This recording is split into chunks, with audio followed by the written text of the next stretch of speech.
Le tohu-bohu, le fruit défendu, la pomme d'Adam, vieux comme Mathusalem, avant le déluge, la tour de Babel. Innombrables sont les expressions du langage, plus ou moins courants, qui évoquent le temps des origines. Toutes proviennent de ce livre, la Genèse.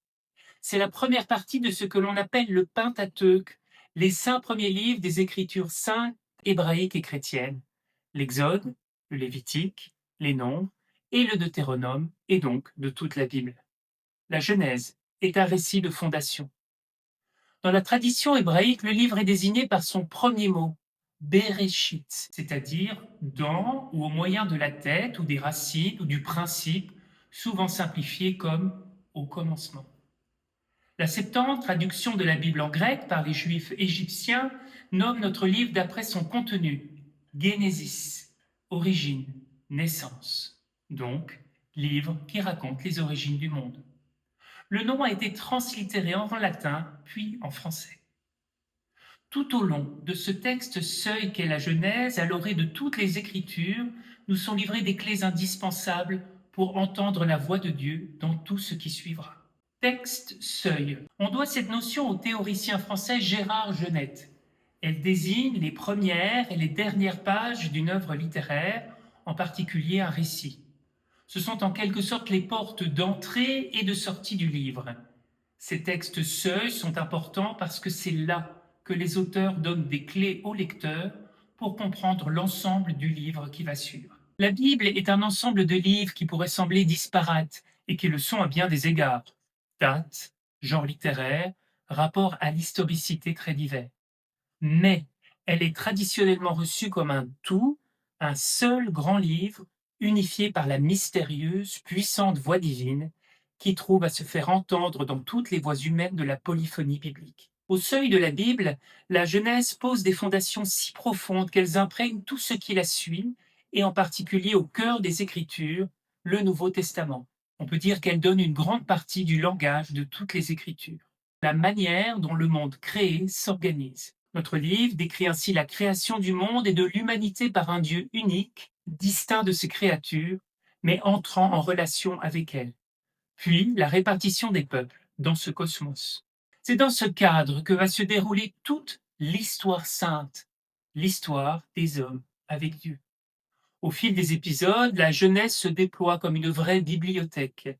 Elle contient des mythes, des origines, la création du monde, l'histoire d'Adam et Ève, le déluge avec l'arche de Noé, la fameuse tour de Babel qui explique la multiplication des langues, des légendes autour des patriarches Abraham, Isaac et Jacob, ou encore du roman avec l'histoire de Joseph. Notre livre est aussi ponctué de généalogies qui font le lien chronologique et théologique entre les héros.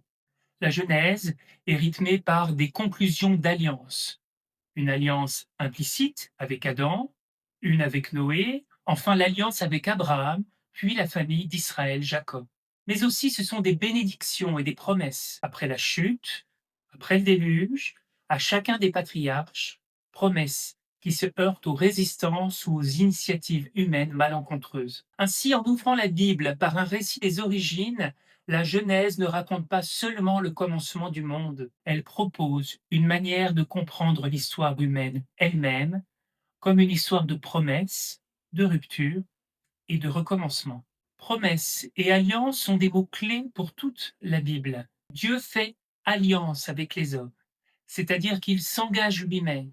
Il va rester fidèle à son engagement, même si eux lui sont infidèles, et même s'il permet que bien des malheurs leur arrivent à cause de leurs infidélités. Du point de vue de Dieu, l'alliance n'est pas un simple contrat que l'on puisse rompre, c'est un engagement à accomplir des promesses. Plusieurs mots-clés sont au cœur de ces promesses. Au patriarche, Dieu promet une descendance ou postérité, plus littéralement une semence, zéra en hébreu, sperma en grec et semen en latin, qui culmineront toutes dans le don du Messie.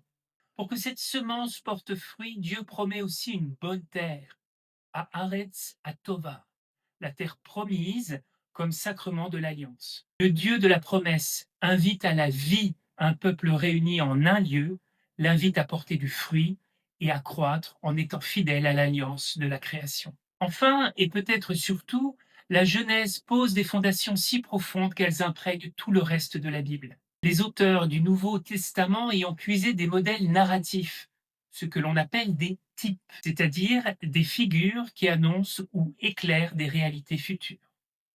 C'est ainsi qu'ils comprennent Jésus comme un nouvel Adam, comme roi et prêtre, plus grand que Melchisédek, ou encore comme un nouveau Joseph. Son œuvre de salut sera interprétée comme une nouvelle création et la fondation d'Église comme la refondation du peuple de Dieu. Nulle surprise donc à ce que la Genèse soit particulièrement présente au cœur de la vigile pascale, source et sommet de l'année liturgique des chrétiens. Comme tout le Pentateuque et toute la Bible en réalité, la Genèse montre en même temps la faiblesse humaine et la fidélité de Dieu.